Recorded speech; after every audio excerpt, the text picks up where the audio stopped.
नाजरीन अस्सलाम वालेकुम रहमतुल्लाहि व बरकातुहू। मैंने ये गुज़िश्ता वीडियो में बवासीर बादी पर बात की थी और आज मैं बवासीर खूनी पर बात करूँगा। इस बवासीर को खूनी बवासीर तो इसलिए कहते हैं, सब हज़रात जानते हैं कि मक़द से यानी पखाने के रास्ते से खून आता है, इसलिए इसको खूनी बवासीर का नाम दे दिया गया है। और ये कब पैदा होता है ये बवासीर बादी का अर्ज़ा के बवासीर खूनी का अर्ज़ा कि जब बवासीर बादी का इलाज ना कराया जाए या सही इलाज उसका न हो सके तो ये बिगड़कर खूनी बवासीर के अंदर तब्दील हो जाती है। यानी मरीज़ का मिजाज जो होता है ना वो खुश्की सर्दी से खुश्की गर्मी में तब्दील हो जाता है, इसलिए ये बवासीर पैदा हो जाती है। और हुक्मा हज़रात इसकी 3 तरह की तकसीम कर देते हैं। नंबर 1 तकसीम जो नंबर 1 है वो ये कि ये अंदरूनी बवासीर, उसे कहते हैं अंदरूनी बवासीर। इसमें बवासीर के जो मसे होते हैं वो बहुत ज़्यादा अंदर की तरफ होते हैं जो नज़र नहीं आते, लेकिन पखाने जब बंदा करता है तो उसके इर्द गिर्द ना ये खून लग कर ये खारिज होता है तो पता चलता है कि ये बवासीर हो रहा है। अच्छा, इसमें दर्द जो होता है ना ये या तो बिल्कुल होता नहीं है या फिर मामूली सा दर्द होता है, बस खून आता है, पता चलता है कि ये बवासीर बादी है। अच्छा, जो दूसरे नंबर की बवासीर जिसकी तकसीम कर रहे हैं वो ये है कि ये उसे दरमियानी बवासीर कहते हैं कि ये बवासीर ऐसी है कि इसमें मसे ना तो बहुत ज़्यादा अंदर की तरफ होते हैं ना बहुत ज़्यादा बाहर की तरफ होते हैं। थोड़ा सा खोल कर अगर देखा जाए तो वो बवासीर के मसे जो होते हैं ना वो कुछ ना कुछ नज़र आने लग जाते हैं और ये दरमियान में होते हैं, इसलिए इसका नाम भी उन्होंने दरमियान रख दिया है। इसमें खून भी खारिज होता है और कुछ दर्द भी होता है, यानी जो पहले वाली मैंने बात बताई ना बवासीर, इससे ज़रा ज़्यादा दर्द होता है। और बवासीर की जो तीसरी किस्म बयान की जाती है उसके जो मस्से होते हैं ना वो बाहर की तरफ होते हैं, वो आंखों से देखे भी जा सकते हैं, नज़र भी आते हैं, उसमें कोई तगोदौड़ नहीं करनी पड़ती देखने के लिए, साफ नज़र आ रहे होते हैं। तो इसमें खून तो कम बेश आता ही है, मगर दर्द इसके अंदर बहुत शदीद होता है। ये इस बवासीर की पहचान होती है। अच्छा, बवासीर हो कोई भी ना, तीनों अक़साम कोई भी किस्म की अक़साम हो तो ये होती एक ही है और बस मकामात का फ़र्क होता है कि मसे अंदर हैं या दरमियान में या बाहर है, मकामात का फ़र्क होता है। तो ये बवासीर एक ही है, तो इलाज भी इन सब का एक ही होता है। सिर्फ मैंने पहचान के लिए बता दिया है कि बाज़ हज़रात कहते हैं ये जी अंदरूनी बवासीर है, ये दरमियानी है, ये बैरूनी बवासीर है, ये इलाज सबका एक है, बवासीर कहीं भी हो, बस आपको ये पता होना चाहिए कि ये खूनी बवासीर है ये। अच्छा, इस बवासीर का और जो मैंने पिछले नुस्खा बताया ना पीछे नासूर का, बस इसका इम्तियाज़ होना चाहिए। उसकी अलामत वहाँ देख ली जाए, इसके यहाँ आप सुन लेंगे कि ये क्या अलामत होती हैं। अच्छा, ये दर्द बाज़ औक़ात ना मरीज़ को इतना शदीद होता है कि दर्द की शिद्दत से या खून के ज़्यादा बह जाने से बाज़ मरीज़ तो बेहोश हो जाते हैं। अगर बेहोश ना भी हो ना तो कम से कम वो निढाल ज़रूर हो जाते हैं और मरीज़ का जो रंग होता है वो जर्द हो जाता है, इसलिए कि खून उनका बह जाता है, बहने की वजह से जर्द होता है। इस जर्दी से ये ना समझा जाए कि ये कोई सफरावी किस्म की बीमारी है इसलिए इसका रंग जर्द हो गया। खून ज़्यादा बह जाने की वजह से ये खून की कमी वाक़ई हो जाती है, रंग जो है ना ये जर्द हो जाता है। इसमें आम तौर पर कब्ज़ नहीं होती, ये बात याद रखना, आमतौर पर कब्ज़ नहीं होती, लेकिन यहाँ पखाना यहाँ भी नहीं आता। वो क्यों कि दर्द के खौफ से कि पखाना मरीज़ करने बैठता है ना उसे दर्द का खौफ होता है कि मैं पखाना करूँगा मुझे दर्द होगी शदीद, तो इस खौफ की वजह से उसका पखाना जो है ना ये बाहर नहीं आ पाता, निकल नहीं पाता। तो खूनी बवासीर जो है ना ज़्यादातर उन लोगों को होती है कि जो लज्जत मुसर्रत और जिनसी जज्बात शहवात में रहना पसंद करते हैं। उसकी वजह यह होती है कि जिनसी आज़ाद चूँकि मक़द के करीब होते हैं, ये यानी पखाने के मकाम के ये करीब होते हैं जिनसे जितने भी अज़ा हैं, तो मिजाज उनका भी एक जैसा ही होता है। तो इसमें तभी ताल्लुक़ की वजह से जो मक़द में दौरान खून जो होता है ना ये बढ़ जाता है और इसके बढ़ने की वजह से बवासीर खूनी का जो अर्ज़ा होता है ना ये लाहिक हो जाता है, यानी ये चीज़ें इसका सबब बनती हैं। फिर ऐसा है कि खुश्क गर्म या तेज़ाबी सौदावी मिजाज वाली जो अशिया होती हैं, मसलन ये मिर्च मसाला है, अचार पकौड़े, कौरमे हो गए, कबाब, तीतर बटेर वगैरह, कबूतर, इस किस्म की जो चीज़ें होती हैं, बड़ा गोश्त हो गया, ये चीज़ें जब बंदा इसका इस्तेमाल करता है तो ये भी बवासीर का सबब बन जाता है। अच्छा, बाज़ औरतों को बच्चे की पैदाइश के वक्त भी बवासीर बादी या खूनी का अर्ज़ा लाहिक हो जाता है, क्योंकि बच्चे की जब पैदाइश हो रही होती है ना तो उस वक्त जब दाइयाँ पेट पे ज़ोर देकर जच्चा को कहती हैं, यानी औरत को कहती हैं कि आप ज़ोर लगाएं, जिस तरह पखाना किया जाता है ना इस तरह ज़ोर लगाओ ताकि बच्चा बाहर आए।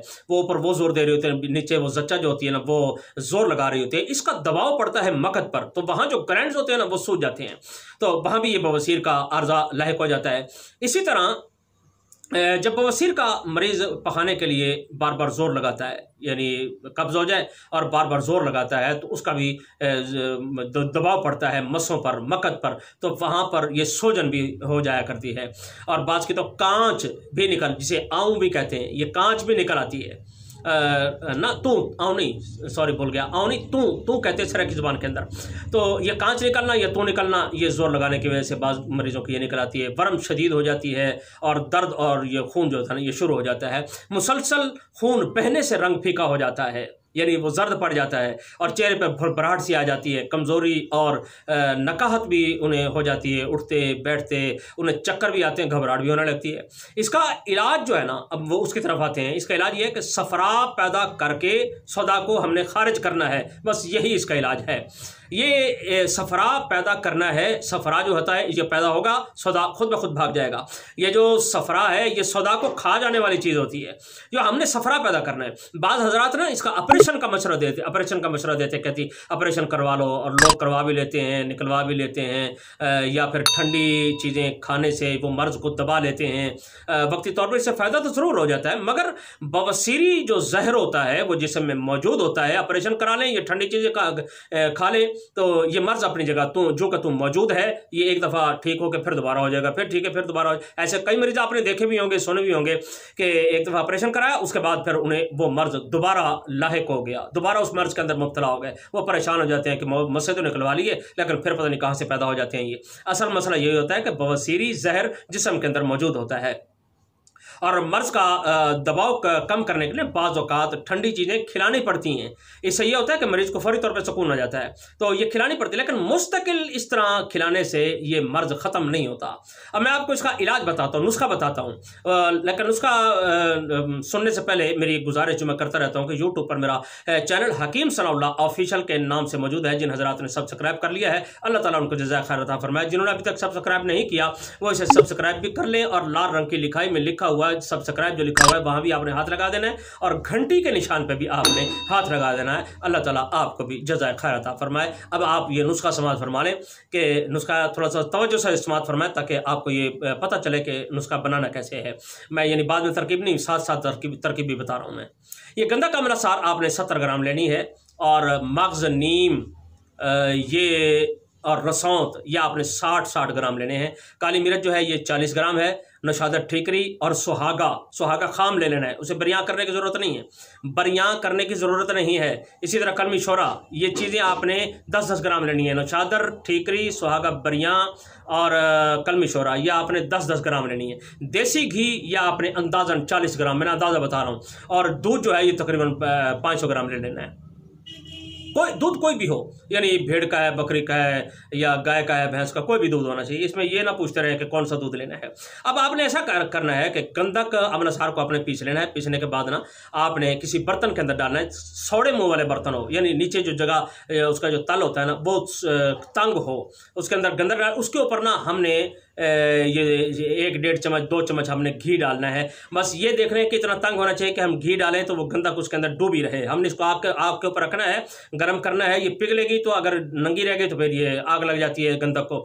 इसलिए हमने तंग, जो नीचे से जगह तंग हो ना, बाज़ कटोरियाँ ऐसी होती हैं जगह तंग होती है, तो उसमें हमने इसको रखना है। अब ये 2 चम्मच आपने देसी घी डाल लेना है। 1.5 चम्मच लगे, 2 लगे, 1 लगे, डालने के बाद ना आपने फिर अब ऐसा करना है कि इसको आग के ऊपर ना पिघलाना है। जब ये पिघल जाए, ये अच्छी तरह जब पिघल जाए, तो अब आपने ऐसा करना है, पिघल कर ये टिक्की की सूरत इख्तियार कर जाएगी, यानी नीचे बैठ जाएगी। तो उस वक्त आपने ऐसा करना है कि ये 70 ग्राम दूध किसी बर्तन के अंदर आपने डाल लेना है। तो ये पिघली हुए को आप सारी, यानी घी समेत गंधक जो है ना उस दूध के अंदर आपने इसी तरह उंडेल देनी है, डाल देनी है। अच्छा, वो अंदर जाते ही ठंडी हो जाएगी। ठंडी जब होने के बाद वो टिकिया से बन जाएगी। अब आपने वो टिकिया निकाल लेनी है। टिकिया निकाल करना उसी पहले वाले बर्तन में डाल देनी है, और ये जो दूध है या घी जिसके अंदर शामिल होगी इसको आपने एक जगह जमा करते रहना है। अब इसी तरह आपने फिर घी डालना है, फिर उसे गर्म करना है। जब पिघल जाए तो फिर आपने नया दूध लेना है। अच्छा, घी भी नया डालना है, तो दूध भी नया लेना है। 70 ग्राम दूध इसी तरह लेंगे, तो फिर आप उसके अंदर डालेंगे तो इंशाअल्लाह ताला फिर दोबारा ये इसी तरह, ये हम मुसफ़ा कर रहे हैं, इसी तरह हमने 7 मरतबा करना है इसे। یہ بار بار ہم نے یہی عمل دہرانا ہے، ہر دفعہ نیا دودھ لینا ہے، نیا گھی لینا ہے، گندک وہی رہنے دے، اسی کو ہم نے صاف کرنا ہے۔ تو جب یہ اس طرح ہو جائے تو اب آپ نے ایسا کرنا ہے کہ اس گندک کو نکال کے نا آپ نے دوسری دواؤں کے ساتھ نا ملا کر پیس لینا ہے، اور پیسنے کے بعد اب آپ نے اس کی چنے کے برابر گولیاں بنا لینی ہے، باقی جتنی بھی چیزیں نا ان کے ساتھ ملا کے پیسنا ہے، گولیاں بن جائیں گی۔ اب ایک گولی سے لے کر نا 2 گولی تک صبح دوپہر شام یہ پانی سے کھلانی ہوتی ہے۔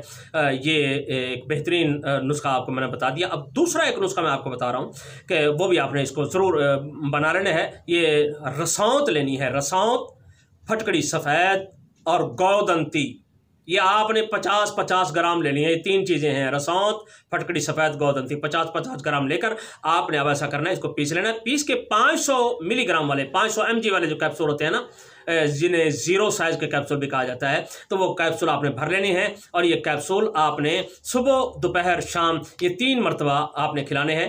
الحمدللہ یہ بواسیر کا خون روکنے میں اور بواسیر کو ٹھیک کرنے میں بہت لاجواب نسخہ بن گئی۔ یہ دونوں نسخے آپ نے یہ بنا لینے ہیں۔ اچھا، یہ جو آخری نسخہ بنایا نا، رساؤت، پھٹکڑی سفید اور گودنتی والا، اس میں سے کچھ صفوف آپ نے علیحدہ بھی رکھ لینے ہیں۔ علیحدہ رکھنے کے بعد نا اب یہ ایسا کرنا ہے کہ چنے کے برابر یہ صفوف لینا ہے، اس میں یعنی ہتھیلی پہ رکھ لیں یا کسی چیز میں رکھ کے 1-2 قطرے اس کے اندر ڈال کے اسے آپ نے اسی طرح انگلی سے ہلانا ہے، وہ ایک پیسٹ بن جائے گی۔ اب اس پیسٹ کو آپ نے اپنے مقد پر، یعنی جہاں مسے ہوتے ہیں، ان مسے والے مقام پر لگانا ہے۔ انشاءاللہ تعالی جلن بھی فوراً ختم ہو جاتی ہے اور یہ درد بھی فوراً ختم ہو جاتا ہے۔ یہ بہت لاجواب نسخہ میں نے آپ کو بتا دیا۔ اس کا پرہیز ہوتا ہے، عام طور پہ پرہیز تو بہت سے لوگوں کو اس کا پتہ ہوتا ہے، بتانے کی ضرورت پیش نہیں آتی، لیکن اگر پھر بھی کوئی چاہے کہ ہمیں پرہیز بتا دیا جائے تو آپ ایسا کریں کہ میری یورک ایسڈ کولیسٹرول والی جو ویڈیو ہے نا، وہاں جو میں نے پرہیز بتایا نا، 5 قسم کے پرہیز بتائے ہیں، جب وہ جو پرہیز وہاں کرنے ہیں وہی پرہیز یہاں بھی آپ نے کر لینے ہیں۔ اللہ تعالیٰ آپ کو بھی شفا عطا فرمائے اور مجھے بھی شفا عطا فرمائے اور تمام امت مسلموں کو شفا عطا فرمائے۔ آخر دعوانا الحمدللہ رب العالمین۔ السلام علیکم ورحمۃ اللہ وبرکاتہ۔